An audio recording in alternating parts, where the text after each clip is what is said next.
بسم اللہ الرحمن الرحیم۔ السلام علیکم محترم ناظرین، قصص الاسلام 0.2 میں خوش آمدید۔ تو بڑھتے ہیں اپنی ویڈیو کے تیسرے حصے کی جانب۔ قیدی بادشاہ سے تذکرہ کرنا بھول گیا اور کہا اس سے جس کے بارے میں آپ کو یقین تھا کہ وہ نجات پا جائے گا، ان دونوں سے کہ میرا تذکرہ اپنے آقا کے پاس کرنا، لیکن فراموش کرا دیا اسے شیطان نے کہ وہ ذکر کرے اپنے بادشاہ کے پاس۔ بس آپ ٹھہرے رہے قید خانے میں کئی سال۔ اللہ تعالیٰ حضرت یوسف علیہ السلام کی خبر دے رہے ہیں کہ انہوں نے نجات پانے والے یعنی ساقی کو فرمایا کہ جب تم رہائی پاؤ اور اپنے پہلے منصب پر فائز ہو کر بادشاہ کی خدمت میں پہنچو تو میرا اس سے ذکر کرنا، یعنی بادشاہ کو بتانا کہ ایک بے قصور شخص قید کی سزا کاٹ رہا ہے، اس نے بادشاہ کی سلطنت میں کسی جرم کا ارتکاب نہیں کیا۔ اس سے پتہ چلتا ہے کہ اسباب کے حصول میں کوشش کرنا جائز ہے اور سعی و محنت توکل علی اللہ کے منافی نہیں ہے، لیکن وہ تو اپنے بادشاہ سے ذکر کرنا ہی بھول گیا اور اپنے کاموں میں مشغول ہو گیا اور رکے رہے یوسف علیہ السلام کئی سال اس قید خانے میں۔ پھر جب بادشاہ نے کہا کہ میں کیا دیکھتا ہوں خواب میں کہ 7 گائیں ہیں، موٹی تازی، کھا رہی ہیں انہیں 7 دہلی گائیں، اور 7 سبز خوشیں ہیں اور دوسرے 7 خشک سوکھے ہوئے۔ اے درباریوں، بتاؤ مجھے میرے خواب کی تعبیر، اگر تم خوابوں کی تعبیر بتایا کرتے ہو۔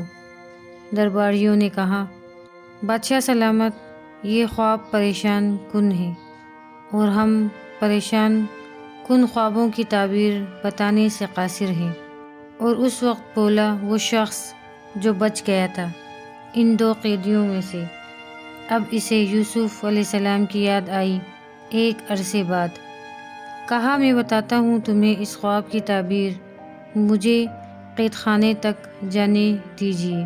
جب وہ آیا قید خانے میں تو کہا، اے یوسف علیہ السلام، اے صدیق، بتائیے ہمیں اس خواب کی تعبیر کہ 7 موٹی تازی گائیں ہیں، کھا رہی ہیں انہیں 7 لاغر یعنی سوکھی ہوئی گائیں، اور 7 خوشیں ہیں سرسبز اور دوسرے 7 خوشیں خشک، تاکہ میں آپ کا جواب لے کر واپس جاؤں لوگوں کی طرف، شاید وہ آپ کے علم و فضل کو جان لیں۔ خواب کی تعبیر۔ بادشاہ کے خواب کی تعبیر یہ تھی کہ 7 سالوں میں خوب فصلیں اگیں گی اور غلے کی کثرت ہوگی، لیکن پھر 7 سال قحط سالی کا دورہ ہوگا اور فصل کا کہیں نام و نشان نہیں ہوگا۔ اس عرصے کے بعد 1 سال جس میں لوگوں کے لیے بارش ہوگی، اور اس سال ہر طرف شادابی اور خوشحالی ہوگی، اور اس سال لوگ انگور، زیتون، تل اور دوسرے کئی پھلوں کا رس نکالیں گے۔ حضرت یوسف علیہ السلام کے خواب کی تعبیر کے ساتھ ساتھ انہیں قحط سالی کے مقابلے کی تدبیر بھی سمجھائی کہ کس طرح وہ ان 7 سالوں میں مشکلات کا سامنا کر سکتے ہیں۔ خوشحالی کے سالوں میں انہوں نے کیا کرنا ہے اور قحط سالوں میں انہیں کون سی پالیسی اپنانی ہے۔ آپ نے ہر چیز تفصیل سے سمجھا دی۔ آپ نے ان کی رہنمائی فرمائی کہ پہلے 7 سالوں میں پورا غلہ ذخیرہ کرنا ہے، حتیٰ کہ کھانے کی ضرورت کے علاوہ ایک دانہ بھی ادھر ادھر نہیں ہونے دینا۔ آپ نے یہ بھی فرمایا کہ جب قحط سالی ہو تو ہر شخص نے کم سے کم غلہ استعمال کرنا ہے اور کھیتوں میں بیج بھی کم ڈالنا ہے، کیونکہ دوسرے 7 سالوں میں فصلیں بہت کم اگیں گی۔ یہ انتظام و انصرام اور منصوبہ بندی حضرت یوسف علیہ السلام کے کمال علم اور کمال فہم و فراست کی آئینہ دار ہے۔ قید سے رہائی۔ بادشاہ نے کہا، فوراً لے آؤ انہیں میرے پاس۔ بس جب ان کے پاس قاصد آیا تو آپ نے فرمایا، لوٹ جاؤ اپنے بادشاہ کے پاس اور اس سے پوچھو کہ حقیقت حال کیا تھی ان عورتوں کی جنہوں نے کاٹ ڈالی اپنے ہاتھ۔ بے شک میرا پروردگار تو ان کے مکر و فریب سے خوب آگاہ ہے۔ بادشاہ نے پوچھا، کیا معاملہ ہوا؟ تمہارا جب تم نے یوسف کو بلایا اپنی مطلب براری کے لیے، بیک زباں بولی ماشاء اللہ، نہیں معلوم ہوئی ہمیں تو اس میں ذرہ برابر بھی برائی۔ عزیز کی بیوی کہنے لگی، اب تو آشکار ہو گیا حق، میں نے ہی اسے پھسلانا چاہا تھا اپنی مطلب براری کے لیے، بخدا وہ سچا ہی۔ یوسف نے کہا، یہ میں نے اس لیے کہا تھا تاکہ عزیز جان لے کہ میں نے اس کی غیر حاضری میں خیانت نہیں کی، اور یقیناً اللہ تعالیٰ کامیاب نہیں ہونے دیتا دغا بازوں کی فریب کاری کو، اور میں اپنے نفس کی برات کا دعویٰ نہیں کرتا۔ بے شک نفس تو حکم دیتا ہی برائی کا، مگر وہی بچتا ہے جس پر میرا رب رحم فرما دے۔ یقیناً میرا رب غفور الرحیم ہے۔ جب بادشاہ نے حضرت یوسف علیہ السلام کی علمی فکری رسائی اور فہم و فراست کی بلندی کا اندازہ لگایا تو اس نے حضرت یوسف علیہ السلام کو دربار میں حاضر کیے جانے کا حکم دیا۔ دراصل بادشاہ چاہتا تھا کہ اس قدر بلند فکر و صائب الرائے شخص ہے کون۔ جب بادشاہ کا قاصد رہائی کا پیغام لے کر قید خانے پہنچا تو آپ نے مناسب سمجھا کہ رہائی سے پہلے ہر شخص کو میری حبس بیجا اور مجھ پر روا رکھے جانے والے ظلم و ستم سے آگاہ ہونا چاہیے۔ مصر کا ہر فرد اس حقیقت سے آگاہ ہو جائے کہ مجھ پر جو الزام لگایا گیا تھا وہ سراسر بہتان تھا، اور میرا دامن کسی گناہ سے آلودہ نہیں ہے۔ اس لیے آپ قاصد سے مخاطب ہوئے اور فرمایا، اور اس سے پوچھو کہ حقیقت حال کیا تھی ان عورتوں کی جنہوں نے کاٹ ڈالی اپنے ہاتھ اور جرم کا اعتراف بھی کر دیا۔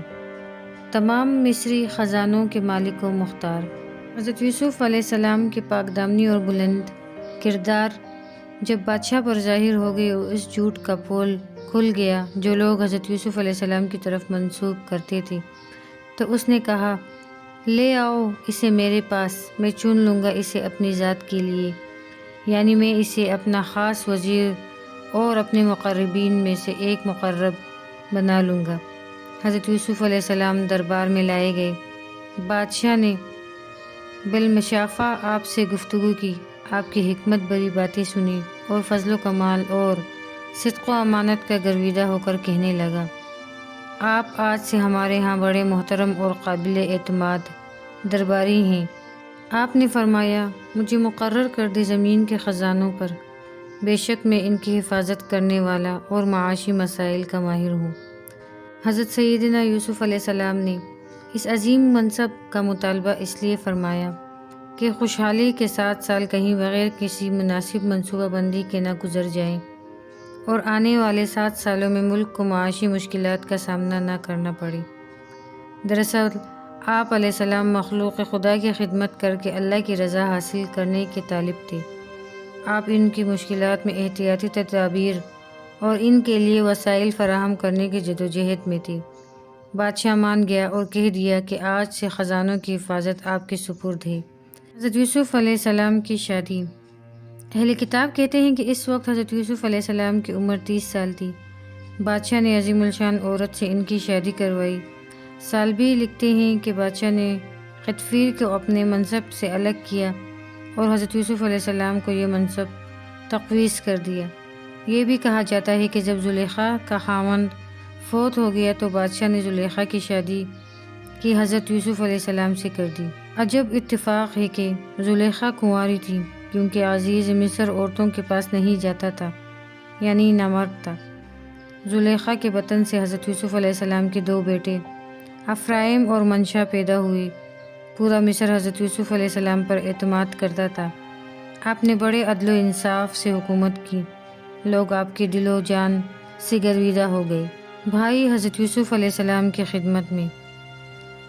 اللہ تعالیٰ برادران یوسف علیہ السلام کا تذکرہ فرما رہے ہیں۔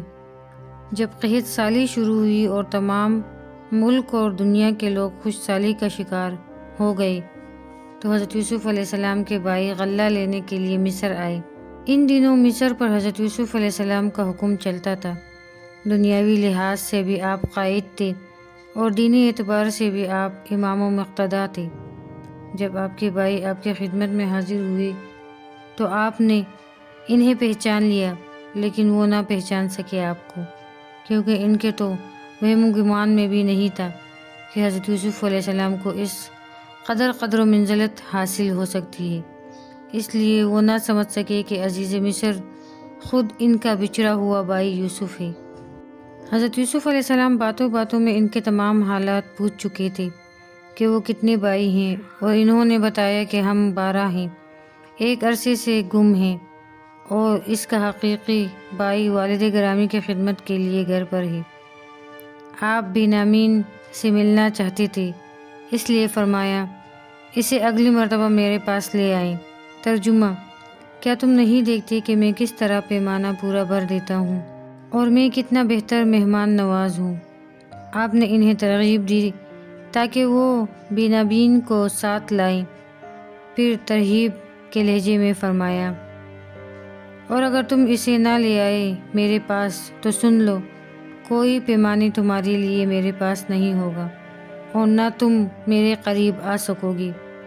دوسرے لفظوں میں حضرت یوسف علیہ السلام نے انہیں دھمکی دی کہ اگر تم ان کے بھائی یعنی حضرت یوسف علیہ السلام کے سگے بھائی کو نہ لا سکے تو تمہیں شاہی مہمان نوازی کا یہ شرف حاصل نہ ہوگا، بلکہ شرط پوری نہ کرنے کی صورت میں تمہارے ساتھ بہت برا سلوک کیا جائے گا۔ آپ نے کوشش فرمائی کہ یہ لوگ ہر قیمت پر ان کے بھائی کو ساتھ لے آئیں تاکہ میں اپنے بھائی کو مل کر جذبہ شوق اور وارفتگی کو ٹھنڈا کر سکوں۔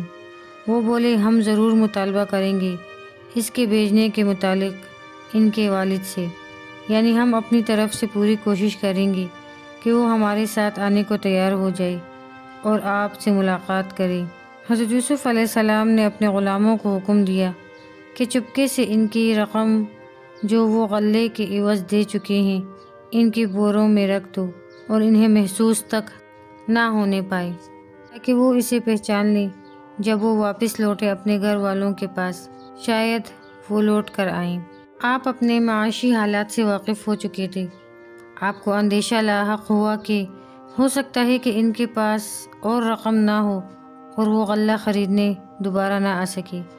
آپ نے انہیں دوبارہ مصر آنے کے لیے رقم واپس کر دی۔ ایک اور نظریہ بھی اس ضمن میں پیش کیا جاتا ہے کہ آپ نے رقم اس لیے واپس کر دی تاکہ کل جب بات کھل جائے تو وہ یہ نہ کہیں کہ یوسف نے ہم سے بھی غلے کی رقم وصول کی تھی۔ حضرت یوسف علیہ السلام کے سگے بھائی کو مصر لے جانے کا اصرار۔ پھر جب واپس لوٹے اپنے باپ کے پاس تو عرض کرنے لگے، اے ہمارے باپ، روک دیا گیا ہم سے غلہ، سو بھیجیے ہمارے ساتھ ہمارے بھائی کو تاکہ ہم غلہ لا سکیں اور ہم یقیناً اس کی نگہبانی کریں گے۔ آپ نے فرمایا، کیا میں اعتماد کروں تم پر اس کے بارے میں بجز اس کے جیسے میں نے اعتماد کیا تھا تم پر اس کے بھائی کے بارے میں اس سے قبل؟ بس اللہ تعالیٰ ہی بہتر حفاظت کرنے والا ہے اور وہ زیادہ مہربان ہے تمام مہربانی کرنے والوں سے۔ اور جب انہوں نے کھولا اپنا سامان تو انہوں نے دیکھا کہ ان کا مال انہیں واپس لوٹا دیا گیا ہے۔ کہنے لگے، اے ہمارے والد محترم، ہم اور کیا چاہتے ہیں، یہ دیکھیے ہمارا مال بھی لوٹا دیا گیا ہے ہماری طرف، اور اگر ہمارا بھائی ہمارے ساتھ گیا تو محترم ناظرین، آج کا قصہ یہیں تک، تو انتظار کیجیے گا دوسرے حصے کے آنے تک۔ دعاؤں میں یاد رکھیے گا۔ جزاک اللہ خیر، والسلام۔